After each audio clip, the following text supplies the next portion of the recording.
Good morning, students. Once again, I am before you with another chapter. I will chapter the 100 races past. इसका part first and second part of this chapter. You know, students, how Petronovsky has been treated by the children in her school. The second part starts with these lines. Listen. Vanda Petronovsky, most of the children in room number 13 did not have names like that. निश्चित रूप से उसका नाम कुछ अनोखा था, strange था American children के लिए. They had names easy to say, like Thomas, Smith or Allen. There was one boy named Bounds, Willie Bounds, and people thought that was funny, but not so much funny like that of Petronovsky. Okay, Vanda did not have any friends. उसके कोई मित्र नहीं थे. She came to school alone and went home alone. She always wore a faded blue dress. हमेशा अकेले आती थी, school से अकेले चली जाती थी. उसके जो ड्रेस थे ब्लू कलर के, बट उसके भी जो शाइनिंग थे फेड हो गए थे. Okay, and that did not hang right. और ऐसा लगता था कि उसको सही ढंग से प्रॉपरली सही ढंग से रखा नहीं गया है, डेकोरेट करके नहीं रखा गया है. It was clean, no doubt, her dress was clean, but it looked as though it had never been ironed properly. लेकिन ऐसा लगता था कि उस पर आयरन नहीं किया हुआ है, क्लीन तो था. Not only that, she did not have any friends, but a lot of girls talk to her. ये देखो, उसके कोई मित्र नहीं था, फिर भी बहुत से बच्चे उससे बातें करते थे. Sometimes they surrounded her in the school yard as she stood watching the little girls play hopscotch on the warm hard ground. कभी कभार बहुत सारे बच्चे इसको स्कूल के प्रांगण में ग्राउंड में घेर लेते थे. जब कभी ये वेंटर उन छोटे छोटे बच्चों को एक गेम है जिसका नाम है हॉपस्कॉच, उसको खेला करते थे, उसको वॉच करती थी और उसके चारों तरफ अन्य बच्चे उसको घेर लेते थे. Vanda, Peggy would say in a most courteous manner, although she were talking to Miss Mason. Vanda ये बात नाम बुलाती थी. पेगी नाम की लड़की, she was much more popular in the school. She was pretty, she was wealthy also. उसको बुलाती थी बड़े ही पोलाइट वे में, कोर्टियस वे में, विद अ फाइन बिहेवियर. ऐसे बात करती थी वैसे जैसे कोई उसकी स्कूल के teacher miss Mason. Wanda she would say, giving one of her friends a nudge, tell us how many dresses did you say you had hanging up in your closet. और पेगी उसका मजाक उड़ाने के लिए वो पूछा करती थी. और अन्य जो उसके साथी थे, अन्य जो बच्चे उसके साथ पढ़ते थे, उसको एक धीरे से पूछ करती थी, ये जताने के लिए कि देखो इसका मिल करके हम इससे सुनते हैं कि इसका आंसर क्या है. और पूछती थी पेगी कि वेंडा तुम्हारे पास कितने ड्रेसेस हैं, तुम्हारे क्लोजेट में कितने ड्रेसेस हैंग कर रहे हैं, रखे हुए हैं. 100. This was the answer of Wanda. 100 dresses कहती थी.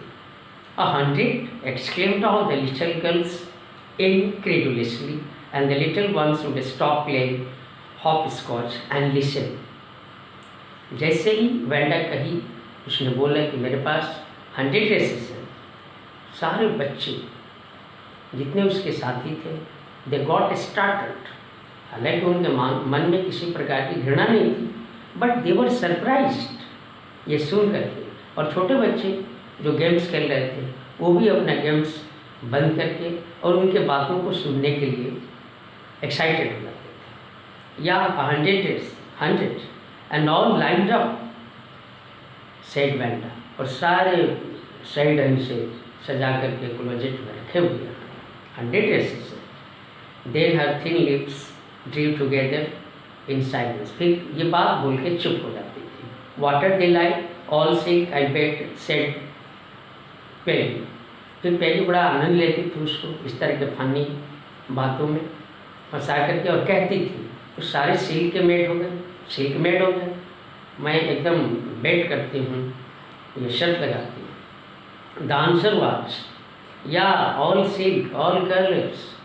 हाँ हाँ, सारे सिल्क मेड हैं और विभिन्न तरह के डिफरेंट कलर्स के। वेलवेट टू या वेलवेट टू एक मखमल होता है कपड़ा, काफ़ी सॉफ्ट होता है, उसके बारे में वो कहती है, पेगी बोलती है यस। वेंडा का आंसर होता है हाँ, हर कलर के और वेलवेट मेड ड्रेसेस हैं। And 100 dresses. Wanda would repeat stolidly, अर्थात किसी प्रकार की किसी कोई फीलिंग्स नहीं शो करके स्ट्रेट वे में एकदम सॉलिडली बोलती थी। Okay, all lined up in my closet, और सारे बड़े करीने से सही ढंग से सजा कर रखे हुए हैं। Then they would let her go, फिर वो चली जाती थी। And then before she had gone very far they could not help bursting into shrieks and peals of laughter. और वो कुछ जब दूरी तक चली जाती थी वेंडा ये बात कह के, और ये लोग उसको छोड़ देते थे। फिर उसकी थोड़ी दूर जाने के बाद काफ़ी हंसते थे। No doubt 100 dresses, obviously the only dress Wanda had was the blue one she wore every day. जबकि वो जानते थे कि एकमात्र उसके पास ब्लू ड्रेस है जो प्रतिदिन एवरी डे उसको यूज करती है। सो वाई डिड शी से शी हैड 100? व्हाट स्टोरी, आखिर कहानी क्या है इसके पीछे? क्यों वेंडा ने बोला कि उसके पास 100 ड्रेसेस हैं? How many shoes did you say you had? तुम्हारे पास कितने शूज थे बताओ? 60 pairs all lined up in my college. और फिर उसने बोला कि मेरे कॉलेजेट में ये सारे 60 पेयर्स ऑफ शूज हैं मेरे पास, जो हमारे कॉलेजेट में एकदम सही ढंग से लाइन अप करके रखे हुए हैं। And cries of exaggerated politeness greeted this all alike. सब मिल करके काफ़ी एक साथ आवाज़ में कहते थे कि सब एक समान है। और know every pair is different, all colours all light up. बोले कि नहीं, विभिन्न तरह के डिफरेंट कलर्स के हैं और सब डेकोरेटेड हुए में लाइन अप किए हुए हैं। Peggy, who had thought of this game and made it her inseparable friend, were always the last to leave. Maggi और उसकी जो एक फ्रेंड थी, काफ़ी बॉजम फ्रेंड थी, जिसका नाम मैडी था, सारे स्कूल के बच्चे चले जाते थे, लास्ट में ये स्कूल से जाते थे। Finally Wanda would move up the street, her eyes dull and her mouth closed, hitching her left shoulder every now and then in the funny way she had finishing the walk to school alone.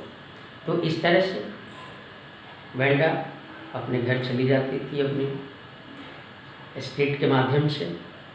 हालांकि उसकी आंखें डल हुआ करती थी, उसके mouth close रहते थे, ज़्यादा बोलती नहीं थी।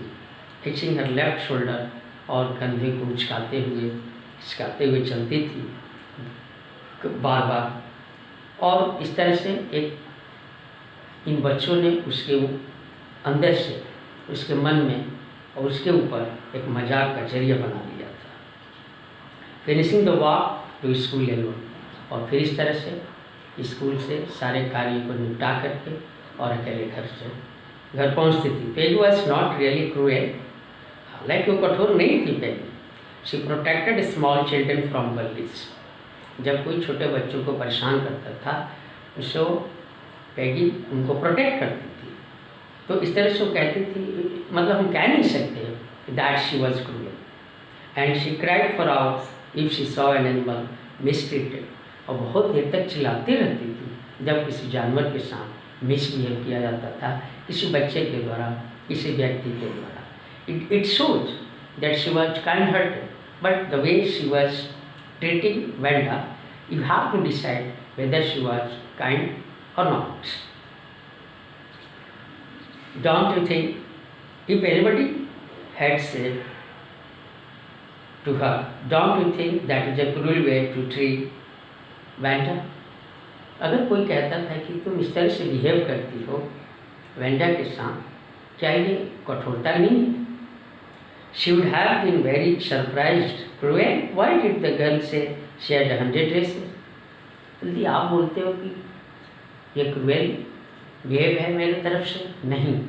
क्यों उसने बोला, वेंडा ने क्यों बोला कि उसके पास 100 ड्रेसेस है? Anybody could tell that was a lie. कोई भी कह सकता है कि वो झूठ बोल रही थी. Why did she want to lie? And she was not just an ordinary person. Else why did she have a name like that? बोले कि उसको झूठ क्यों बोलने की जरूरत है? उसको खुद समझना चाहिए कि she is an ordinary girl. और इस तरह से उसका नाम भी डिफरेंट है. क्यों उसका नाम डिफरेंट है? Anyway, they never made her cry. हालांकि मजाक तो उसको उड़ाते थे, किंतु कभी उसको इतना परेशान नहीं करते थे कि वो उसके साथ रोने लग जाएगा. एज फॉर मैडी, जहाँ तक मैडी का सवाल है, this business of asking Wanda every day how many dresses and how many hats and how many this and that, she had bothering her. इस तरह से पेगी के द्वारा, उसके अन्य मित्रों के द्वारा, फ्रेंड्स के द्वारा वेंडा से बार बार पूछना तुम्हारे पास कितने कपड़े हैं, कितने सूट हैं, या इस तरह के विभिन्न प्रकार के क्वेश्चन से कहीं ना कहीं मैडी इस तरह के क्वेश्चन से उब गई थी. मैडी वॉज पुअर हरसेल्फ, हालांकि वो भी खुद गई थी. She usually wore somebody's hand me down clothes. Maddie उस तरह के कपड़े यूज़ करती थी जो किसी के द्वारा पुराने होने के बाद छोड़ दिया जाता था या उसको दे दिया जाता था. Thank goodness she did not live up on bargains, heights or have a funny name. और इस तरह से मैडी अपने आप को कहती है कि ये तो भाई शीज लकी, वो भाग्यशाली है कि बॉगेन हाइट्स में नहीं रहती है और ना ही उसका नाम वेंडा पेट्रोनेस्की की तरह है. Sometimes when Peggy was asking Wanda those questions in that mocking polite voice, कभी कभार तो पैगी हमेशा वेंडा से प्रश्न करते रहती है, क्वेश्चन पूछते रहती है, बट पोलाइट वे में नहीं. वो नहीं चाहती उसको मजाक भी, कभी कभार मजाक नहीं उड़ाती है. Wanda Maddie felt embarrassed and studied the marbles in the palm of her hand. उसको अच्छा नहीं लगता था. शी फेल्ट एशेम्ड, उसको दुख होता था, लज्जित महसूस करती थी और उसके अपने हाथों में जो मार्बल्स होता था उसको रोल करती थी अप एंड डाउन, उस पर ध्यान देती थी. Rolling them around and saying nothing herself, और कुछ नहीं बोलती थी. Not that she felt sorry for Wanda. Exactly, she would never have had paid any attention to Wanda if Peggy had not invented the dress game. और Wanda की तरफ Maddie का behaviour उतना क्रूएल नहीं था और ना ही उसकी तरफ वो ध्यान देती थी. हाँ, निश्चित रूप से पैगी ने 100 ड्रेसेस का एक गेम इन्वेंट किया, उसके चलते वो कहीं ना कहीं उसमें इन्वॉल्व हो जाते थे. But suppose Peggy and all of others started in one her next, but Peggy को मानती थी that all of others started in on her next, कि क्या फिर उसके साथ नेक्स्ट क्वेश्चन पूछा जाएगा, क्या उससे बातें की जाएगी. She was not as poor as Wanda. अपने बारे में सोचती है मैडी तो वो वेंडा की तरह गरीब तो नहीं है. Perhaps but she was poor also, but वो भी गरीब थी. Of course she would have more sense than to say she had 100 dresses.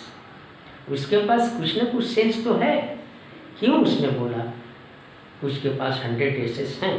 Still she would not like for them to begin on her. इसलिए वो नहीं चाहती है कि फिर उसके ऊपर वेंडा के ऊपर इस तरह की बातें की जाए. She wished Peggy would stop teasing Wanda Petronescu. वो चाहती है कि पैगी और वेंडा को ज़्यादा परेशान न करें, उसको टीज न करें. Okay, now your second part of your first part of the 100 dresses is finished. We will see the day after tomorrow the third part of this chapter. Thank you, students.